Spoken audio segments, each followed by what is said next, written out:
Bricks and Minifigs is your one-stop shop for all things LEGO. Hit the link below to find a store near you. My name is Roger Widdison. On Instagram I go by Ogre Dunedain, which ended up kind of being the name that ended up on the build. But yeah, so to take you through what's going on here, if you're going to do like the kind of made-up backstory. So the tribes of the orc factions, they've all united and they've begun a campaign against all the human kingdoms. Next on their list, it looks like the Black Falcons. And so they're attacking the castle, they're trying to get in, and they've got a lot of different approaches here. We've got ladders, we've got siege towers, we've got siege weapons, catapults, trebuchet, and then they've breached the wall as well, which I think is maybe the worst thing that's about to happen to the Black Falcons. There is a horde of troops coming in there, so it's not looking good for the Black Falcons. No, not good at all. Not good at all. And the Black Falcons, they do have some people coming to their rescue, but I'm not sure if it's going to be enough. I don't know if that's going to be able to turn the tide for them, but yeah, definitely a lot. And then so just to walk through some of the things that are going on here. So to make it easier visually, we had every faction of orcs have like a different job or purpose within the siege. So you'll notice on the siege ladders, there's one type of orc. They're the Mordor orcs from the old Lord of the Rings sets. In the siege towers, you have these fantasy era trolls that are in both the siege towers on opposite ends. On the siege weapons, so the catapults and the trebuchet, you've got Moria orcs. And I think there's something like 25 of those Moria orcs at work there. Trying to attack the front gate with a battering ram. You have the CMF, I think it's CMF 24. It's a orc CMF from there, as well as some CMFs from some previous series. Let's see here. There's other ones. So these goblins, which also came from Lego Hobbit, they were the ones who undermined the wall and caused it to breach, fall down. And so they're running away from the scene. We've got a lot of Easter eggs in there, so you'll probably see Minecraft Steve running away too. These other orcs, these red ones, they came from Nexo Knights and Ninjago. And since we don't have a ton of those, or I don't have a ton of those, I just set them up as kind of like the guards for the command post here. And I want to say maybe we made it through all of them. I'm sure there's probably another faction or two. We've got some of the larger ones in here as well. Yeah, definitely. So there's 4 cave trolls, and those are the ones pushing the siege towers. Definitely Lord of the Rings inspired on that approach. And then from the fantasy era trolls theme, there's I think 6 of those fantasy era trolls, and they're just kind of spread out doing their thing throughout the build. Mm-hmm. I love the sense of like action going on here with both the attack and then also just the whole section of the wall that's crumbled down. So I think it just really immerses you in the scene here. But part of that is because you've got so many minifigs. So do you know how many minifigs are on the layout here? I do, yeah. I thought maybe somebody would ask me that question. So I believe there are 613 minifigures. That breakdown is about 150 of your traditional Black Falcons, the blue ones. I want to say 23 of the red Black Falcons, and then all the rest almost are all orcs. So that comes out to be a little more than 400, almost 450. Quite a few. Yeah. Took a lot of years to gather to collect those. Do you know a total piece count for the whole build? Oh, no idea. Yeah, piece count, I couldn't even guess at it. I mean, I feel like I could say 1,000 or 10,000, 100,000. I would have no idea, yeah.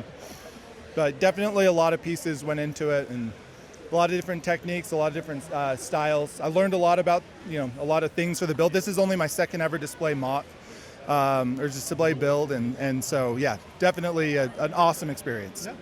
You mentioned some of the siege equipment here. If we can, let's take a closer look and maybe explain some of the parts techniques there and kind of what you were trying to capture with some of these. Sure, yeah, definitely. So there's 4 catapults, and for those, they're movable, so you can kind of pivot where the catapult's shooting at, and they all do function, although the ones that are in action right now, I use some clear pieces to wedge those up into the firing position. And they're I guess, pretty standard for your Lego catapult look. You probably see that a lot. The trebuchet was a ton of fun to make. It was a lot of trial and error.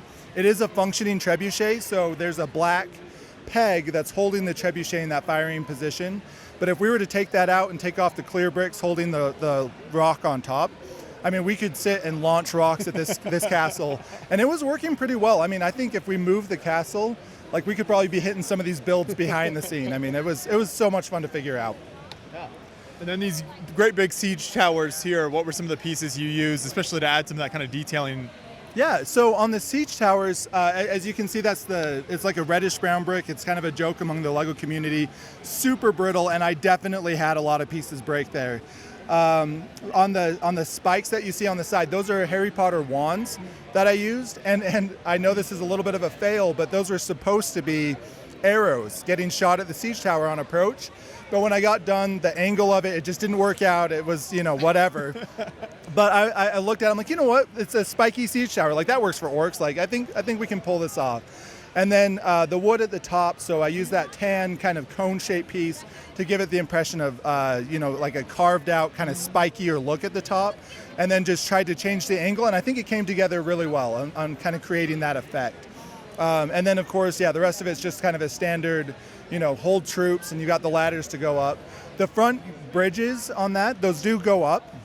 And originally I'd planned to maybe have one of the siege towers on approach with the bridge up, and you had the little spikes on the bottom to look like arrows shooting at it.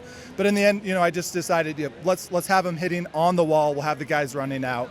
It's got like little, spikes or grappling kind of pieces to hold the bridge there. And I think overall that technique turned out really well. Now we can take a closer look at the castle itself here. So you've obviously got kind of the outer wall section and then the main keep. So talk about your overall design approach and what you were going for here with the castle layout. Yeah, great question. And I gotta say, the castle, I feel like was one of my weaknesses. The keep, I built it in a few hours trying to get ready for brick slopes. I needed something inside that outer wall, that curtain wall. And so it's missing a lot of detail that I would love to put into my next build, a lot of unfinished parts, but I think it still has some fun aspects, like the curved towers, rounded towers were really fun to build. And then at the top, having those rounded towers, kind of go out into a more defensive position. A little bit tricky, but I think turned out really well. And then the roof as well, like I used a kind of dragon scale technique, and I think it looks really good. Thankfully, from the public side, the back of the keep is curved, and so the back of the roof also needed to kind of match that curve. And honestly, like, I tried it for a while, gave up. I'm like, no one's going to see this. Let's just walk away, and maybe that'll be something I'll finish in the future, or at least try to get better at it in the future.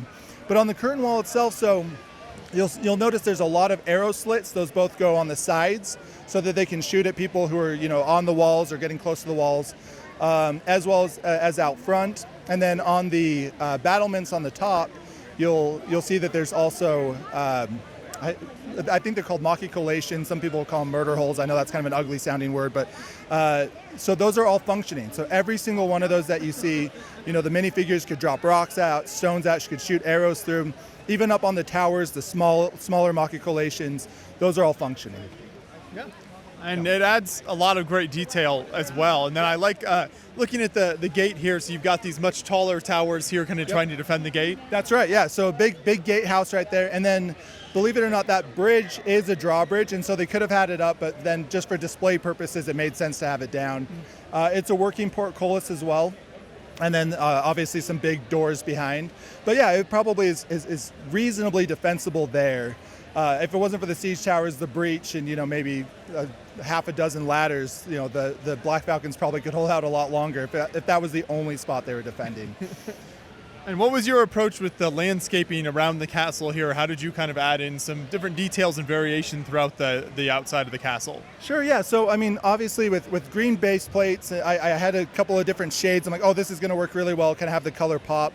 There's like the standard green Lego brick.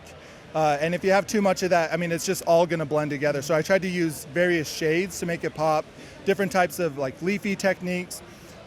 You'll see a lot of cut down trees, which for the purpose of the story, the orcs cut those down to build siege weapons, to do stuff. But from a practical standpoint, I actually had plans to have these like, new trees, new kind of cool looking things, but then I realized it was going to cover up so much of what was going on in the scene. And so I'm like, nope, we're chopping them all down. We're just going to have these stumps left over. And so all that are left are kind of the smaller pine trees, or I think a little bit of like these olive green leafy trees. But yeah, and then the river technique, I've got lots of plans for how to do that better in the future. Right now it's just kind of, surface level technique with some rippling and some things going on there. But I think in the future I'll probably create some depth and maybe have some things going on underneath the surface. Yeah. And what was the setup process like when you got this here to Brick Slopes to get all these minifigs in the castle assembled here? Oh, so much work, such a nightmare. But luckily, so I did design this to be sectional and so every 10 by 10 inch like square, those do come apart.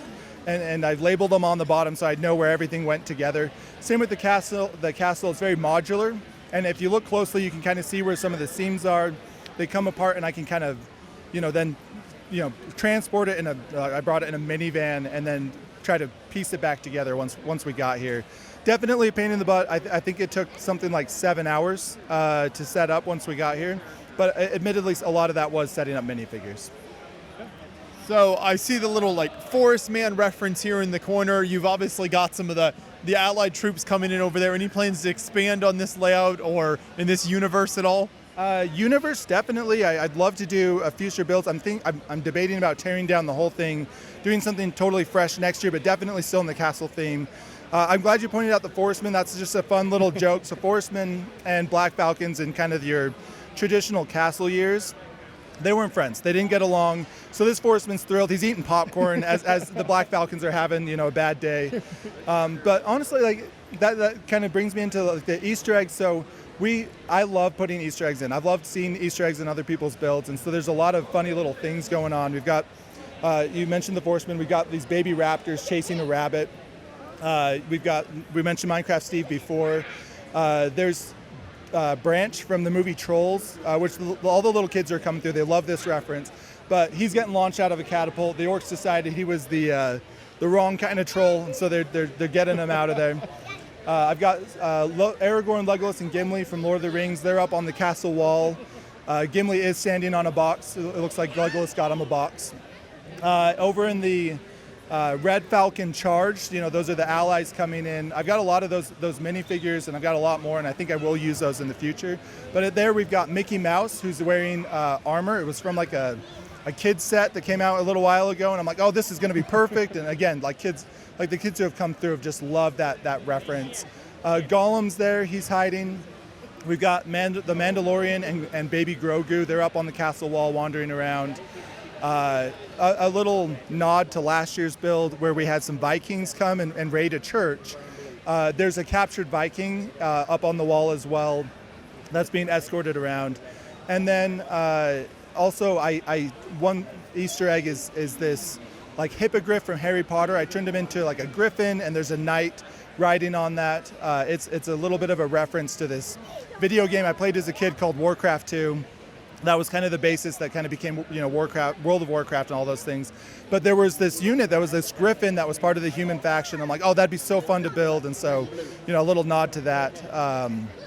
Trying to think, I'm sure there's a giant spider, there's Medusa, a clutch of baby dragons. There's a lot of other, just little Easter eggs and little stories for people to look at. It's cool that you can have fun while still depicting such a large-scale battle scene. So thank you so much for taking us through the whole layout here. Really appreciate it, and it's great work. Absolutely. Thanks so much. Appreciate it.